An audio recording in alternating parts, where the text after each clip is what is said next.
তোরা কেমন আছো সবাই? আশা করছি তোমরা সবাই ভালো আছো আর আমিও ভালো আছি। একটা গুরুত্বপূর্ণ ভিডিও নিয়ে আসলাম। আমরা আমাদের ইমোশনস যেগুলো কিনা আমাদের জন্য হানিকারক, প্রায় সব ইমোশনসই আমাদের জন্য হানিকারক, তার মধ্যে সবার ঊর্ধ্বে যদি কিছু থাকে সেটা হচ্ছে ক্রোধ, রাগ। তারপরে যেটা যেটা আছে সেটা হচ্ছে ঈর্ষা বা হিংসা। তো এই দুটো জিনিস, তারপরে যেটা আছে সেটা হচ্ছে লোভ। যেই লোভ কিনা অন্যের ক্ষতি করে তারপরে পূরণ করা হয়, সেই লোভের কথা বলছি আমি। তো এই টাইপের বেশ কিছু ইমোশনস, এগুলোও কিন্তু আমাদের ইমোশনস, আবেগ। বেগ আলাদা জিনিস, এগুলো সবকটা আবেগ। তো এই এই ধরনের নেগেটিভ আবেগকে যদি আমরা কন্ট্রোল করতে পারি না, তাহলে কিন্তু আমরা বিপদের সম্মুখীন কম হব। বিপদের সম্মুখীন কম হব, মানুষের সঙ্গে সখ্যতা বজায় রাখতে সক্ষম হব। তো এই কথাগুলো কেন বলছি, গান কেন করলাম না, কারণ এই বিষয়গুলো নিয়ে না এক্স্যাক্ট কোনো গান নেই। তো প্রথমত বলি, কিমা দিদি তুমি আমাকে তুই করে বলো। তোমার থেকে আমি অনেকটাই ছোট। আমি তোমাকে দিদি বলে ডাকবো আর তুমি বলেই ডাকবো এখন থেকে। আগের ভিডিও থেকেই ডাকা শুরু করেছি, তো প্রত্যেকটা ভিডিওতেই দিদি এবং তুমি বলে ডাকবো। তুমি আমাকে তুই বলে ডাকো, ওটা বেশি আপন মনে হয়। সত্যি বলছি, অনেস্টলি বলছি। এটা কিন্তু আমি অন্য কোনোভাবে বলছি না। তুমি আমাকে তুই বলে ডাকো, আমার ভালো লাগবে বেশি। তো কিমা দিদি বলছিল, ঘোড়া যদি ঘাসের সাথে বন্ধুত্ব করে খাবে কি? দেখেছো তো, বন্ধুত্ব করেও এই বন্ধুত্ব একটা সমঝোতার বন্ধুত্ব, একটা মুখের ভাষা রুচিবোধ বজায় রাখার বন্ধুত্ব। এই বন্ধুত্ব আয় তবে সহচরী, এই বন্ধুত্ব নয়। তো এই বন্ধুত্ব বজায় রেখেও কত সুন্দর তুমি ভিডিও করছো। আমার টপিকটে তুমি বলছো না যে তোমাকে নিয়ে পুরো ভিডিও করছি না। ইয়েস কিমা দিদি, তুমি আমার টপিকের ওপরেই ভিডিও করছো। আমার প্রশ্নের উত্তরেই তোমার 40 মিনিট 30 মিনিটের ভিডিও হচ্ছে, মানো কি না মানো। তো যাই হোক, ওটা বড় কথা নয়। আমাদের প্রত্যেকের প্রয়োজন হয়। এবার সেই প্রয়োজনটাকে যদি আমরা ভালোভাবে, ভালো ভাষায় কাজে লাগাতে পারি, এর থেকে ভালো কিছু হতে পারে না। তো দেখেছো, বন্ধুত্ব এই ক্রিয়েটার টু ক্রিয়েটার বা কলিগ হিসেবে ক্রিয়েটার ভাবতে পেরে কত সুন্দর তুমি দিনে 2টো করে ভিডিও করছো। তোমার চোখ মুখের গ্ল্যামার ফিরে এসেছে। আমরা যেই কাজটা করি, যেই কাজে আমরা মজা পাই, যেই কাজ করে আমাদের পয়সা আসে, সেই কাজেই আমরা মজা পাই। অবশ্যই সেই কাজটা কোনো কারো ক্ষতি করে নয়। সেই কাজ যদি আমাদের বন্ধ হয়ে যায়, আমরা ভেতরে ভেতরে শেষ হয়ে যাই। তো দেখো, তোমাকে কত সুন্দর, তোমাকে আমি কন্টেন্ট দিচ্ছি, তারপরে তুমি আমাকে কন্টেন্ট দিচ্ছ। কত সুন্দর, তুমি এখন ফ্রি মাইন্ডে আছো, এরকম থাকো। বেশ 2-3টে ভিডিও, কালকে থেকে 3টে না 4টে ভিডিও, একটা লাইভ, টোটালটাই আমরা আমাদের ওপরে বেস করে, আমি মনে হয় একটা টোটালি আলাদা টপিকের উপরে বানিয়েছিলাম, মিনা, তারপরে বেচু আর ফোকলাকে নিয়ে। তো আমিও বানাচ্ছি। এবার আসি কোন গুরুত্বপূর্ণ কথা ক্লিয়ার করব, সেটা হলো মন্দিরাকে নিয়ে। মন্দিরাকে নিয়ে 2টো কথা তুমি বলেছো 2টো ভিডিওতে। একটা আজকে যে লাস্ট ভিডিও করেছো সেই ভিডিওটাতে, আর আরেকটা হচ্ছে গতকালকে না, যাই হোক অন্য একটা ভিডিওতে।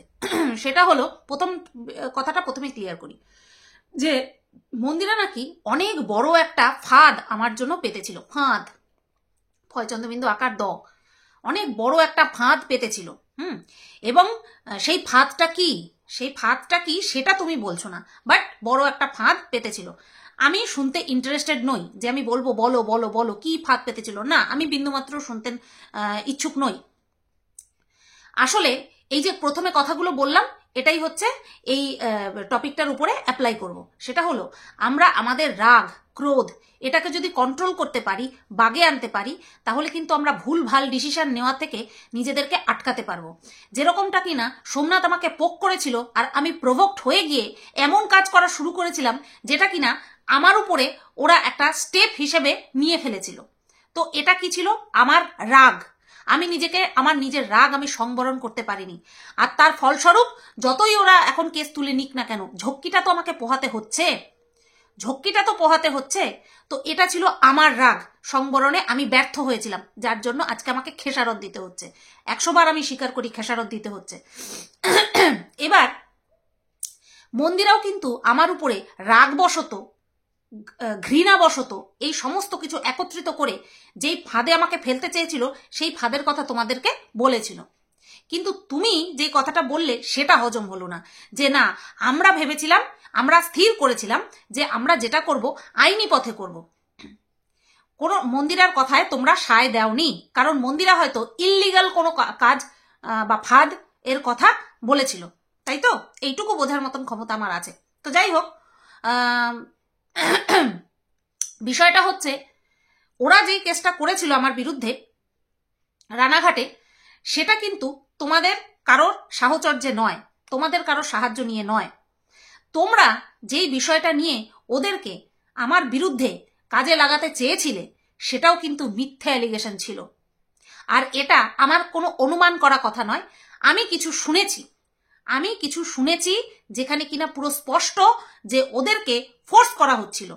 ওরা হয়তো প্রথম অবস্থায় হ্যাতে হ্যাঁ মিলিয়েছে, ওই যে বললাম ওরা ওদের রাগ সংবরণ করতে পারেনি আমার উপরে, আমাকে নিয়ে রাগ সংবরণ করতে পারেনি, যেহেতু দেখেছিল যে একটা কেস করে আমাকে কিছুতেই থামানো যাচ্ছে না অর্থাৎ আমাকে কোনো ভয় দেখাতে পারলো না, ডর দেখাতে পারলো না, উল্টে আমি কোর্টে তুলে দিলাম কেসটা। এই জন্য ওরা ভাবছিল ম্যাডামকে মানে কি বলবো হাতিয়ার করে আমাকে একেবারে জব্দ করতে, সে যে কোনো প্রকারে হোক। কিন্তু একটা সময়ে এসে ওরা রিয়েলাইজ করে, বা সোনা দাদা বৌদি ওদেরকে রিয়েলাইজ করায় যে এটা ঠিক হচ্ছে না, ঠিক আছে, এটা ঠিক হচ্ছে না। তখন ওরা কি করলো, তখন ওরা এটা থেকে স্টেপ ব্যাক করলো। ওরাও কিন্তু একটা লাইভে চরমতম মিথ্যে কথাও বলেছিল। যেই লাইভটাতে ম্যাডাম ছিল সেই লাইভে কিন্তু চরম মিথ্যে কথা বলেছিল, মন্দিরা সোমনাথ চরম মিথ্যে কথা বলেছিল। তারপরে যখন বাচ্চাকে নিয়ে 2টো না 3টে ভিডিও মন্দিরা সোমনাথ বানালো, সেখানে ডাহা মিথ্যে কথা ছিল যে ওর বাচ্চাকে স্কুলের ক্লাসমেটদের মা বাবারা এই জিজ্ঞাসা করছে, ওই জিজ্ঞাসা করছে, মেয়ে কমেন্ট বক্স পড়ে ডিপ্রেশনে চলে যাচ্ছে, এই যে কথাগুলো ছিল, এই যে বিষয়গুলো ছিল, ডাহা মিথ্যে কথা ছিল। এবং এই বিষয়গুলোকে করানোর জন্য ওদেরকে বুদ্ধি বা মদত জোগানো হচ্ছিল। তো এটাও তো টোটালি ফ্রড ছিল না? আমাকে শেষ করার জন্য ওদেরকে মিসইউজ করা হচ্ছিল। এবং এরকম কিছু আমি শুনেছিলাম যেখানে বলা হচ্ছিল যে MS ফ্যামিলি ভালো কি মন্দ সেটা আমার দর্শকের সামনে প্রুফ করার দরকার নেই, ওদেরকে দিয়ে একটা FIR করানোর ছিল, করানো হয়ে গেছে, ঠিক আছে? তো কিমা দিদি হাত জোর করে তোমাকে অনুরোধ করছি, সত্যিটাকে সত্যি বলতে শেখো। আর যদি না পারো বলতে, কোনো কারণে বাধ্যবাধকতা থাকে, চুপ থাকো, ঠিক আছে? কারণ বাচ্চাকে রিলেট করে মন্দিরা সোমনাথকে আমার বিরুদ্ধে লাগানোর জন্য যে প্রচেষ্টা ছিল সেটা ভগবানও কোনোদিনও সহ্য করতো না। কারণ আমি ওদের বাচ্চাকে নিয়ে একটা বাজে কথা কোনোদিন বলিনি, ওদের বিরুদ্ধে হাজারো বলেছি, কিন্তু ওদের বাচ্চাকে নিয়ে কখনো বলিনি। সেটা ওদের আত্মা জানতো, সেটা ওদের মন জানতো, তার জন্যই ওরা স্টেপ ব্যাক করেছে। তাই বলো না যে মন্দিরা যে ফাঁদ পেতেছিল সেটা অবৈধ ছিল, যেটা করানোর চেষ্টা করা হচ্ছিল সেটাও মিথ্যে ছিল আমার বিরুদ্ধে।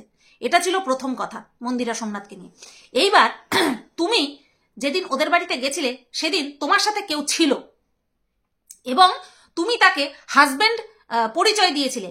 এটা তো আমি বাই ফোনে পার্সোনালি অন্য কাউকে বলার প্রয়োজনই পড়েনি আমার, আমি তো ভিডিওতেই বলেছি এই কথাটা। এবার কোন ভিডিও, কত ভিডিও করেছি, কিন্তু এইটুকু স্পষ্ট আমার মনে আছে আমি ভিডিওতে বলেছি।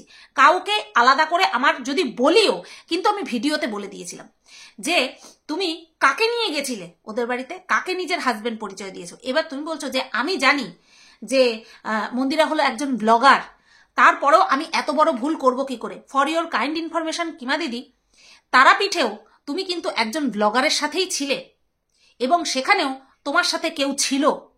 তোমার আত্মা জানে, তোমার মন জানে, আর আমি যেখান থেকে জানি সেখান থেকে সলিড খবর, সেটা একদম সলিড খবর জানি, ঠিক আছে? তো তোমার হাজবেন্ডকে মন্দিরা নাই চিনতে পারে, আমি কিন্তু 2টো ফটোই দেখিয়েছিলাম, একটাতে সম্মতি দিয়েছিল। এই কথাগুলো না আমি ভাড়াতে চাইনি। কে কি বলছে না বলছে, তুমি যে বলছো না যে কেউ কোনো থার্ড পার্সন তোমার আর আমার মধ্যে শত্রুতা তৈরি করতে চাচ্ছে, বুঝতে পারছো যখন, তখন সেই বিষয়গুলোকে কেন আমল দিচ্ছ? আমি যখন রিমের সঙ্গে একটা সমঝোতায় এসেছিলাম তখন সেটাকে নিয়েও কিন্তু নানান রকমভাবে আমাদের মধ্যে ঝগড়া বাঁধানোর চেষ্টা করা হয়েছিল। কিন্তু দেখো আমি আর রিম কিন্তু নিজেদের মধ্যে এক চুল ফাঁক রাখিনি এই সমঝোতার সম্পর্কে একচুল ফাঁক রাখিনি যেখানে অন্য কেউ ঢুকে নাকটা গলাতে পারে। তুমি কেন সুযোগ দিচ্ছ? আমি তো সুযোগ দিচ্ছি না, আমি তো কারোর ভিডিও দেখতে যাচ্ছি না। আমার বিরক্ত লাগে, আমি দেখতে যাই না। তুমি কেন দেখতে যাচ্ছ? তুমি দেখতে যাচ্ছ, তোমার মনের মধ্যে শঙ্কা ঢুকাচ্ছ আর ভিডিও করছো। সে কন্টেন্ট যদি করতে চাও সেই বিষয়টা সম্পূর্ণ আলাদা। যদি তুমি ওই বিষয়টাকেও নিয়ে কন্টেন্ট করতে চাও সেটা সম্পূর্ণ আলাদা। কিন্তু সেটাকে নিয়ে বলে আবার বলো না যে তোমার আর আমার মধ্যে, আমাকে তুই করে বলো, তোর আর আমার মধ্যে যুদ্ধ বাঁধানোর চেষ্টা করছে, কিন্তু সেটা সফল হবে না যতদিন না পর্যন্ত আমি খারাপভাবে ভিডিও করব। কথা দিলাম, এখানে কথা দিলাম, এত পথ অতিক্রম করার পরে রুল আমি ব্রেক করব না। তোমাকে যদি কিছু বলার হয় নিতান্তই এত ভদ্রতার সাথে বলবো না। তুমি আমার সাথে অভদ্রতা করতে গেলে তোমার বিবেক তোমাকে বাধা দেবে। এইটুকু তোমাকে কথা দিলাম, সবাইকে কথা দিলাম যে যাকেই যা বলতে হবে এতটাই ভদ্রতার সাথে বলবো সে আমার সাথে অভদ্রতা করতে তার বিবেক তাকে বাধা দেবে যে ও তো তোকে ভদ্রভাবে বলেছে, তুই ওকে ভদ্রভাবেই উত্তরটা দে। ঠিক আছে? আমার সঙ্গে তোমার যুদ্ধ তখনই হবে যখন তুমি নিজের থেকে করবে। আমার তরফ থেকে আমি যুদ্ধতে বিশ্বাসী নই। আমি বড্ড শান্তিপ্রিয় মানুষ, মজা ঠাট্টা হাসি, মানুষকে বিলাতে ভালোবাসি, মানুষের মুখে দিতে ভালোবাসি হাসি, আর গান শোনাতে বড্ড বেশি ভালোবাসি। ঠিক আছে? তো মিথ্যের আশ্রয় নিয়ে আমাকে ফাঁসানোর চেষ্টা অনেকে করেছে। দেখা যাক ভগবান শেষ পর্যন্ত আমার কপালে কি লিখে রেখেছে, সবাই দেখবে, সাক্ষী সবাই থাকবে।